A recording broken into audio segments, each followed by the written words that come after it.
Hi, I'm Darren Morton and this is Happiness by Design. In this episode, we're going to explore the impact that relationships can have on our emotional state and hence our level of happiness.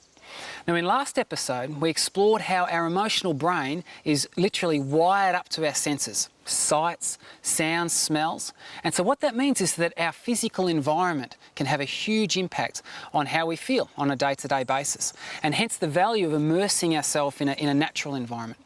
Well, today we're going to look beyond just the physical environment that we're immersed in to the social environment, the social context. And we're going to explore how relationships can have a bearing on us at an emotional level. And to help me do that, I have with me Trafford Fisher. Welcome, Trafford. Thank you, Darren. Now, Trafford, you are presently the director for, let me get this right, the Adventist Institute for Family Relations. Yep, that's good. Right, so let me just open this up by asking the question, relationships, are they important? Darren, relationships are vital for our health. They really are. They're essential to being who we are and our whole sense of health and happiness, especially emotional health. There did some fascinating research some years ago. A guy called James Lynch, who was a doctor, medically based in a hospital, researched the impact of loneliness. And he wrote a book called The Medical Consequences of Loneliness. And he shared there how he said loneliness can literally break your heart. And he highlighted the fact that loneliness is negatively attached, if you like, to so many causes of death. Death is influenced by loneliness. And he said our health is in peril if we don't build effective relationships, which I found intriguing. And yet I suppose when you think about it, you know, in the early story of creation, God says everything's good at the end of every day, and then he made man and said, oh, that's very good. You know? But very soon after, it's not good. Yeah. And when we read that, we scripture, whoa, that's interesting, you know, something's not good. How can that be that God made? It's not good that man should be alone.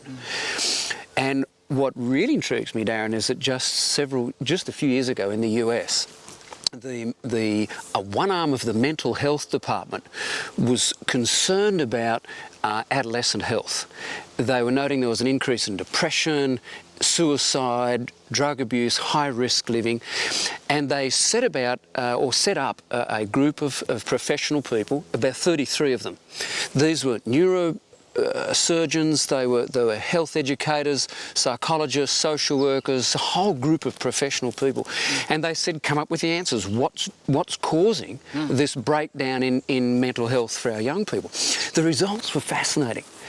And the thing that came out was that they said, and in fact the title of the study was Hardwired to Connect. Hardwired. Now, I like that term. Yeah, I thought you might. Thank you, because I mean that fits very nicely. And through this series, we've been actually looking at how your brain is actually wired up. You know how we're designed, and so what you're indicating, hardwired. Yeah, for? They were saying that our brain is actually hardwired to connect with another. Yes. And they said our brains are designed, and they said sort of not literally sort of hardwired, but that's the term they used. They said there is a clear indication that we are designed to connect with other people. You know, so when you think about all of that, you know, obviously if our health's in peril, if we don't build effective relationships, our brains are designed for them, then to me relationships are vital for us. So it's just a testimony to the importance of, you know, we're designed for that. I really like that terminology, obviously designed. Well, that whole thing of, you know, it's not good that people should be alone. I think we have a better understanding of that now. We know why. Our health's in peril if we don't connect with somebody, and I think that's so exciting. Absolutely. So let's flesh this out. So we've established, I think, conclusively that relationships are important. We should tell the viewers, we actually go back some time. We were friends many years ago, and in fact, we ran our first marathon together, didn't we? Yes, they were great years. We both made it, I think, didn't we? We did.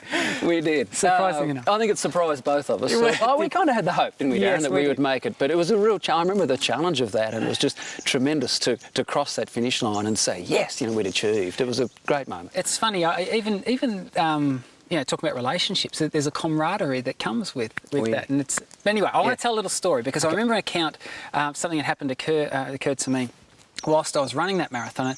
At one time, I think it was around about sort of, you know, I mean, the marathon's 42 kilometres, 26 miles, and this was after about, probably good 3/4 of the way in, when the legs are starting to, to wind down a bit.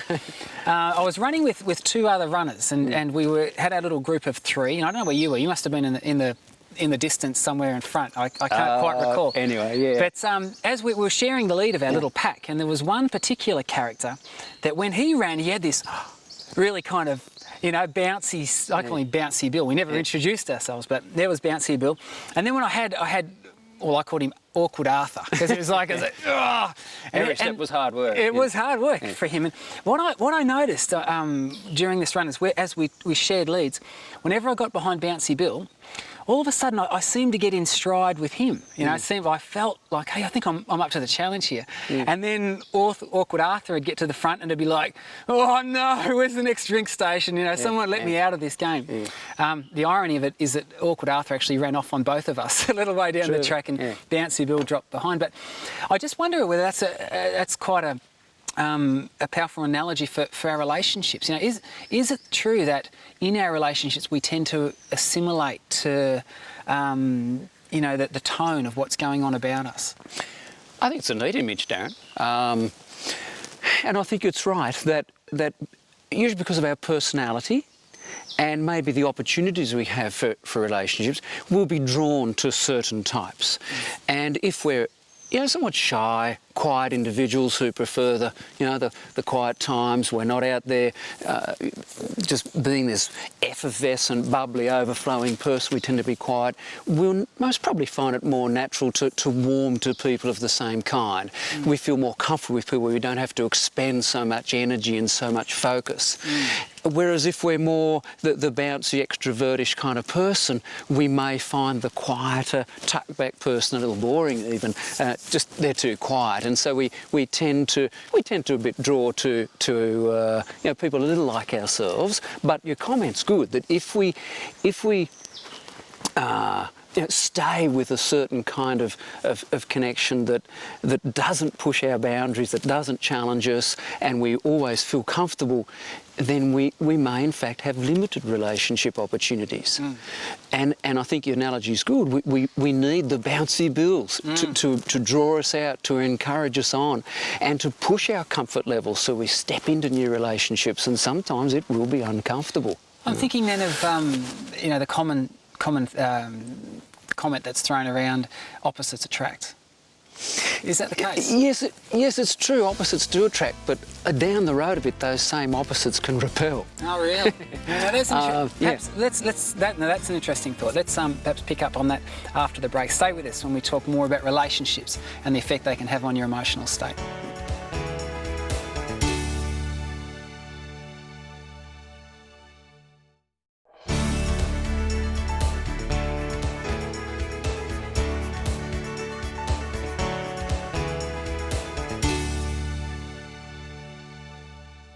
And welcome back.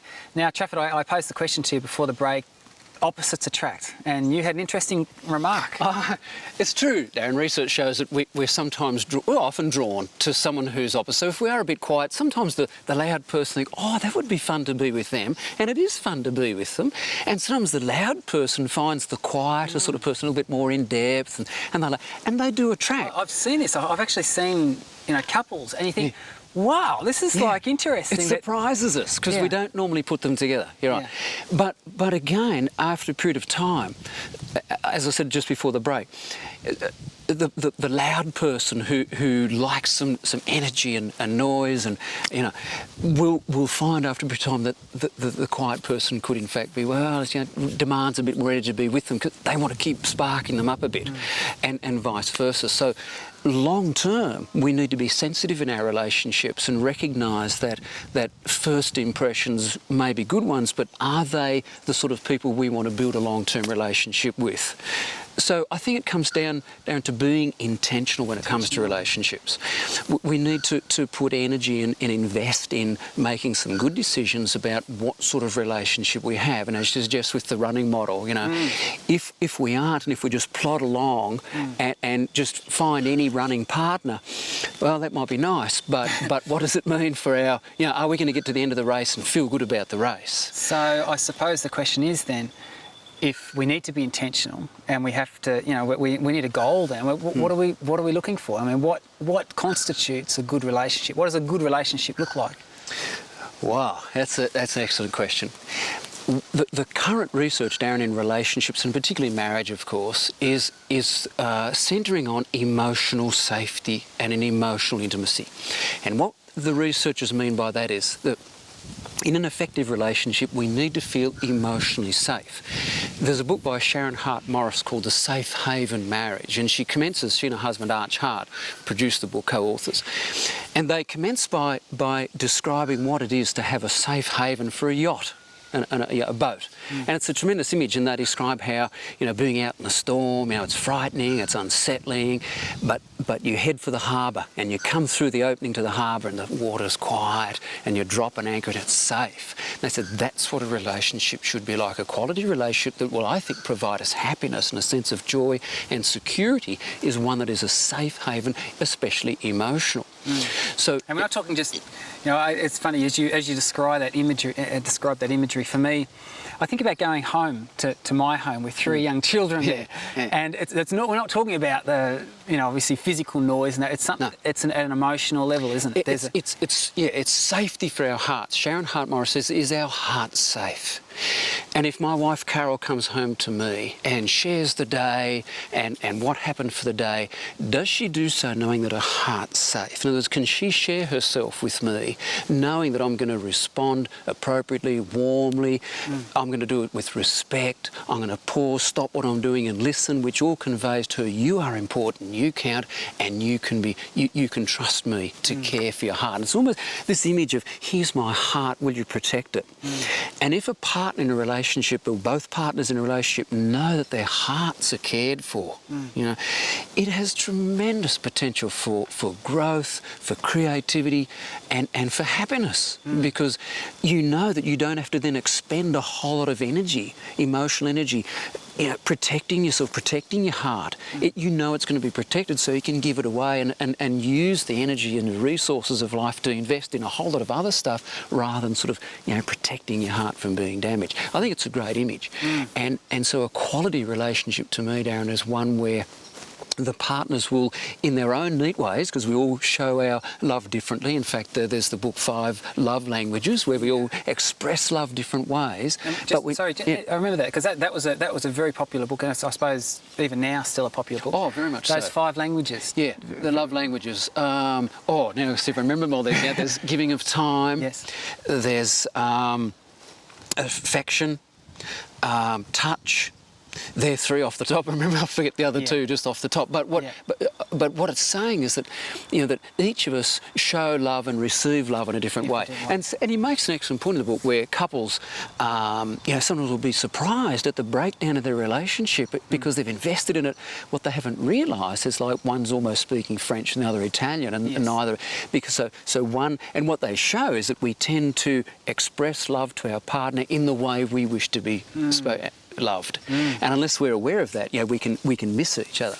So all that's saying, hey, let's learn the language of love, so that we can convey to each other that respect and affection and care and warmth that conveys a message of, you are safe with me, you are emotionally safe. And that's a real neat thing to do. So I think, learning to deal with conflict effectively, learning some good basic communication skills. And I remember, Darren, many years ago doing a course in communication and relationship skills, and I thought, I remember first thinking, well, why would you want to go to that? And I thought, the more I thought about it, hey, the more I need to do that. And it was one of the best courses. And the lady who kicked off the course made an interesting comment I've always remembered. She said, when we're little, we learn to tip up our bottle to get our milk, and we push our little buggy around, and we hitch up our nappies if they're falling down, and we learn to talk, but we don't learn to communicate. That's a skill that we have to be taught. And the more I've experienced life and spent energy and time in relationships, I've discovered that to be so true. And generally we receive skills from our parents. They're passed on to us. We pick them up by default. And that includes the way we talk, the way we communicate. And we bring into our primary relationships and our marriages the ways in which we communicated in our family. And some of those might be excellent, but some may not be so good at all. And we unconsciously just continue those. And so we need to learn and discover what are some good communication skills that we can share with it so that our communication and sharing is good and honest and open. When conflict arises, how do we take care of those? And a whole variety of other skills that we can enhance and enrich our relationships. How do we do that then? I mean, where do people go to learn those kind of skills? There's some great books out around now. So many people are writing. So let's go to the library. Head to the library. There's a lot of, the self-help category books can sometimes be a little bit concerning for people. Wow, it's sort of pop psychology. But on the other hand, there's some excellent skills for us to learn. And if this lady was true, and I think she is, that communication is a skill that we have to be taught, then let's seek out people who are maybe offering courses in that and learn some of those basic communication skills, read up on them, and just, jump on the web and find material that will help us get a grip and learn to learn some of the skills that help us. I know, it can make a huge difference. After the break, Traff, I want to ask you what we do when relationships aren't going so well. Okay. So stay with us.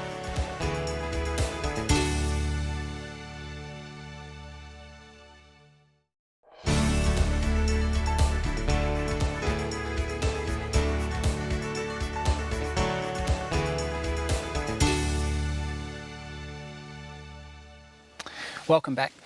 Now, Traff, before the break, I mentioned that I wanted to pick up on the notion of what do we do when we find that we're in a situation where relationships aren't working quite well. But leave that for just a moment. Come back to this notion of strategies. What can we do to, say, learn more effective communication? I remember now when you talk about the marathon, the running, and my mind went to snow skiing, and I remember learning to snow ski. And we had so much fun as kids learning to snow ski, but we were dangerous, I remember the tights that you wear when you snow ski. Oh, yeah, They're moving nice. right along. I remember we put the skis on, and our whole task was just get down the hill as fast as we could and just have as much fun, And we did that. We could ski down the hill, but if you'd asked me to stop, safely, we just fell over to stop. It was crazy. And I knew I was breaking all the rules. We had so much fun. Yeah. But we were dangerous, seriously. So I remember taking some students to the snow one time, and because we were the leaders of the group, we could get some free tickets for lessons. And for a number of years, no, I don't need those, I'm fine. And I thought, no, I'm going to do this. I'll just go along. And I remember being somewhat embarrassed, Darren, by when the instructors looked at us and said... sorry, we're off the tights. Yeah, we moved on from there, didn't we? Yeah, we moved on. He said, ski down the hill and we'll watch you ski and we'll decide where you go. And I thought, I'm going to impress him. And I skied down to my best ability. And he put me in this beginner's class and I was so embarrassed. I thought, no, I'm going to stick this out. So over a number of years, I learnt to ski and ski reasonably well. And I remember, Darren, some years back, there was a group of my friends down the slope. And I thought, I'm going to ski down to them. So I paralleled ski down. They were skis going, choo, choo, choo, poo, and I stopped with this puff of snow. And this guy said, how did you do that? And I said, I don't know, I just did it. And it dawned on me as I thought about that I think, to me, there are 4 stages, Darren, in change and growing and learning. The first one is we're unconsciously ignorant. We aren't even aware that we're breaking the rules, and that was me. I could ski, but it was dangerous, but I thought that's how you did it. Then we become consciously ignorant, where we say, hey, I'm not doing this right. And that happens in relationships. We realise our relationships aren't as happy as we want them to be. They're not vibrant. We know something's wrong, and we become aware of that. So the next stage is we become consciously skilled. And we actually set out. And I remember when I was in that stage of learning to ski, my mates said, come on, Trav, come over here and ski. And I said, no, I'd stay by myself mastering this, whatever the ski instructor taught me. And it was a bit steady and boring, but I knew I had to do it to move on. Yes. I had to master this to go to the next stage, and I kept thinking that's where I want to be. And I think it's the same. So we become consciously skilled, and we practice the skills of listening and communicating well. We learn what they are, we practice them until we become unconsciously skilled. They become so much a part of us. And a good counsellor will always be a good listener. But they've learnt to do that and they've practiced that skill. So I think there are things that we need to do when we become aware, Darren, of of the fact that we're not doing it well, we're hurting inside, we know our partner's hurting, and we say, hey, we're not doing this well. We're doing this. Let's be conscious in our focus and invest in our relationship. And I think there's a lot of research to show, Darren, that in fact they did some research on healthy marriages. What are healthy marriages? And for many years they studied unhealthy marriages and then made conclusions about it, and then they studied healthy families. And one of the characteristics of a healthy family, clearly delineated, was they admit to and seek help with their problems. That's a healthy family. That's interesting, isn't it? Because I suppose many people would view that as a concession of being dysfunctional. Oh, yeah. If you need help, No. And a healthy family admits to and seeks help with their problems. So we need to feel okay, And it's crazy, you think of home. If my lights start blinking in my house, I don't sort of in an embarrassed way, goes, well, I've got an electrician. And if my car starts blowing smoke and coughing, I'm not a good mechanic, so I go to I need to go to the mechanic. Yeah. I hope no one sees me. Exactly. We get embarrassed.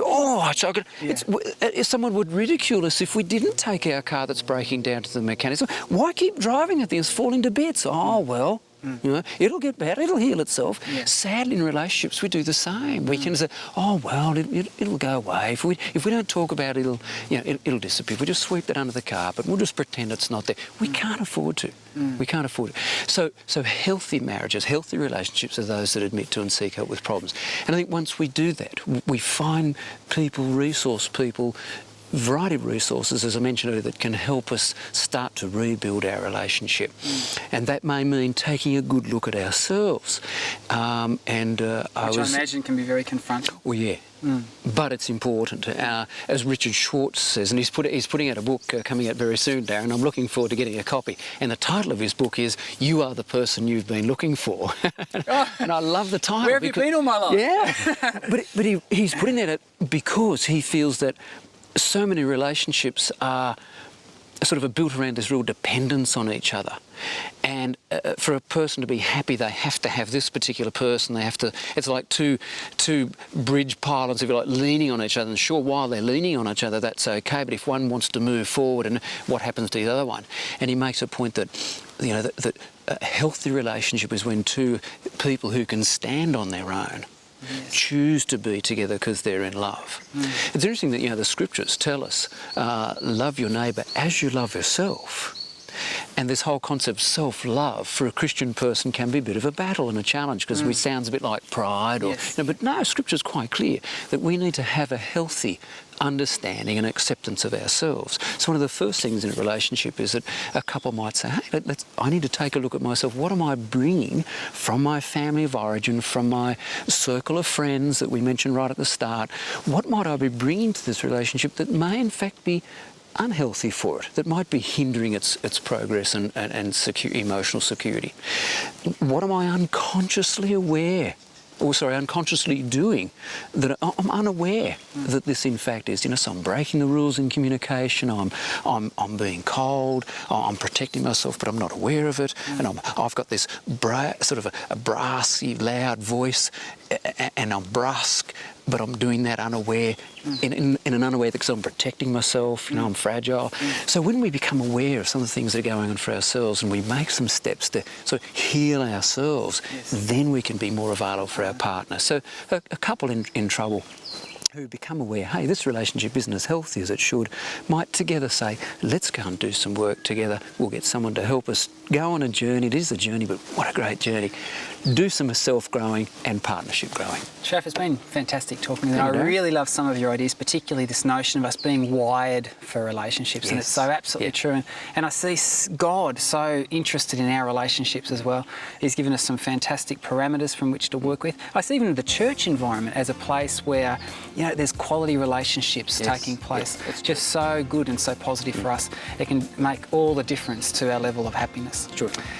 I'm Darren Morton, reminding you to delight in God's design.